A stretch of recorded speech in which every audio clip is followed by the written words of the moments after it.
സ്വാമി, ഈ ക്ഷേത്രങ്ങൾ സംരക്ഷിക്കാൻ ഇപ്പോൾ സുധാകർജി പറഞ്ഞതുപോലെ ക്ഷേത്രങ്ങളെ സംരക്ഷിക്കുക, അതുപോലെ ക്ഷേത്ര ചൈതന്യം നിലനിർത്താൻ വിശ്വാസികൾക്ക് തെരുവിലിറങ്ങേണ്ടി വരുന്ന ദുരവസ്ഥ അത് കേരളത്തിൽ മാത്രമേ ഉള്ളൂ. ശരിയാണ്.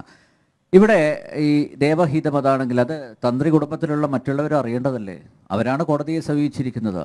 അപ്പോൾ ദേവസ്വം ബോർഡിൻ്റെ ഇടപെടൽ സതുദ്ദേശപരമാണെന്ന് ഞാൻ കരുതുന്നില്ല. ഞാനൊരു രണ്ട് കാര്യങ്ങൾ പറയാണ്. ഒന്ന്, ഇവിടെ നമ്മുടെ അദ്ദേഹത്തിൻ്റെ പേര് ഞാൻ ആരാ? ശ്രീ സുധാകരൻ.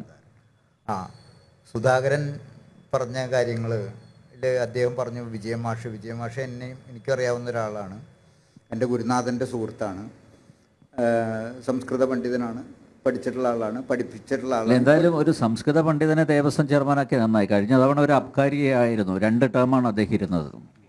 എന്തായാലും അക്കാര്യത്തിൽ അല്ലേ ഗുരുവായൂരുകാർക്ക് ആശ്വസിക്കാൻ, സന്തോഷിക്കാം. അതൊക്കെ അങ്ങനെയൊക്കെ പറയുമ്പോൾ നമുക്ക് കയ്യടി അല്ല, ശരിയല്ലേ സ്വാമി? പറഞ്ഞൂടെ? അതെ, അറിയാം. അല്ല, കയ്യടി ഉണ്ടാക്കാൻ വേണ്ടിട്ട് പറയണല്ല, യാഥാർത്ഥ്യാണത്. അല്ല, ഞാൻ പറയട്ടെ, ഞാൻ പറഞ്ഞു. അപ്പോൾ ഇദ്ദേഹം പറഞ്ഞു സംസ്കൃത പണ്ഡിതനാണ് അദ്ദേഹത്തിനെ, പക്ഷേ ഗുരുവായൂർ ദേവസ്വം ബോർഡ് ചെയർമാനാക്കിയ രാഷ്ട്രീയ പാർട്ടിയോട് വിധേയത്വമുണ്ടെന്ന് ഞാൻ മനസ്സിലാക്കുന്നു. ഇദ്ദേഹത്തിന് ഒരു രാഷ്ട്രീയ പാർട്ടിയോടും വിധേയത്വമില്ല എന്നാണ്. അപ്പോൾ ഇദ്ദേഹത്തിൻ്റെ അഭിപ്രായങ്ങളിൽ ഒരു രാഷ്ട്രീയ പാർട്ടിയുടെയും സ്വാധീനമില്ല എന്ന് വേണമെങ്കിൽ വാദത്തിന് വേണ്ടി നമുക്ക് വകവെച്ചു കൊടുക്കേണ്ടി വരും. പക്ഷെ നിങ്ങൾക്കറിയാം സത്യം എന്താണ് എന്നുള്ളത്. ഇത് കേൾക്കുന്ന എല്ലാവർക്കും അറിയാം. ഇവിടെ ഇരിക്കുന്നവർ മാത്രമല്ലല്ലോ ഇത് കേൾക്കുന്നത്, എല്ലാവരും കേൾക്കുന്നുണ്ടല്ലോ. അപ്പോൾ ഓരോരുത്തർക്കും അവരവരുടേതായ താല്പര്യങ്ങളുണ്ട്. അത് മറച്ചു വെച്ചിട്ട് നമ്മൾ സംസാരിച്ചിട്ട് കാര്യമില്ല. അപ്പോൾ ഈ സംവാദം എന്ന് പറഞ്ഞാൽ യഥാർത്ഥത്തിൽ തീർപ്പ്. ഞാനൊരു കാര്യം തീർച്ചപ്പെടുത്തിയിരിക്കുകയാണ്. എന്താണ്?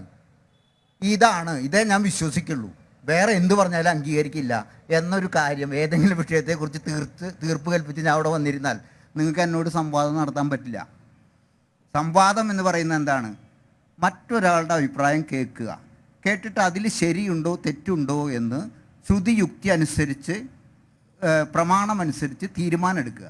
തീരുമാനം എടുത്തിട്ട് നമ്മൾ പറയുക, അയാൾ പറഞ്ഞതിലും ശരിയുണ്ട്, ഇദ്ദേഹം പറഞ്ഞതിലും കുറച്ച് കാര്യങ്ങളുണ്ട്, ഇത് രണ്ടും കൂടി പരിഗണിച്ചിട്ട് നമുക്ക് എടുക്കാവുന്ന നിലപാട് ഇതല്ലേ എന്ന് ചോദ്യരൂപേണ അവതരിപ്പിക്കുന്നതാണ് സംവാദം. അല്ലാതെ തീർപ്പുകളിൽ അഭിരമിച്ചുകൊണ്ട് വാദകോലാഹലങ്ങൾ ഉണ്ടാക്കലല്ല സംവാദം. ഇപ്പോൾ ഇവിടെ അബ്കാരിയെ പറ്റി പറഞ്ഞു, അതും കൂടി പറയാണ്.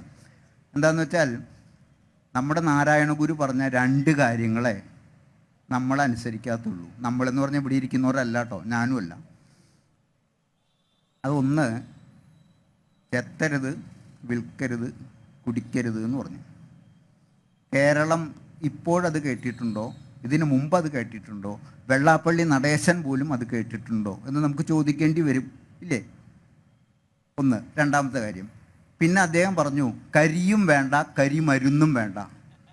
ആനയും വെടിക്കെട്ടും ഇല്ലാതെ തൃശ്ശൂർ പൂരം നടത്തുന്നത് അനുഷ്ഠാന ലംഘനമാണോ, ആചാര ലംഘനമാണോ?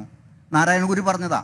നമുക്കതനുസരിച്ച് അവിടെ അങ്ങനെ ഒരു നാരായണ ഗുരു പറഞ്ഞു എന്ന് പറഞ്ഞിട്ട് നമുക്ക് അങ്ങനെ ഒരു പ്രക്ഷോഭം നടത്താൻ പറ്റുമോ? ഇപ്പോൾ കേന്ദ്ര ഗവൺമെൻറ് എന്തോ ഒരു വെടിക്കെട്ട് സംബന്ധിച്ചൊരു നടപടി എടുത്തിട്ടുണ്ട്. ഹൈക്കോടതി ആന വേണ്ട എന്നുള്ള അഭിപ്രായം, ആനപ്രേമികളുടെ അപേക്ഷ അനുസരിച്ച് നടപടി എടുത്തിട്ടുണ്ടെന്നൊക്കെ കേൾക്കുന്നുണ്ട്.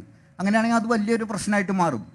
ആനയും വെടിക്കെട്ടും ഇല്ലാതെ എന്ത് തൃശ്ശൂർ പൂരം?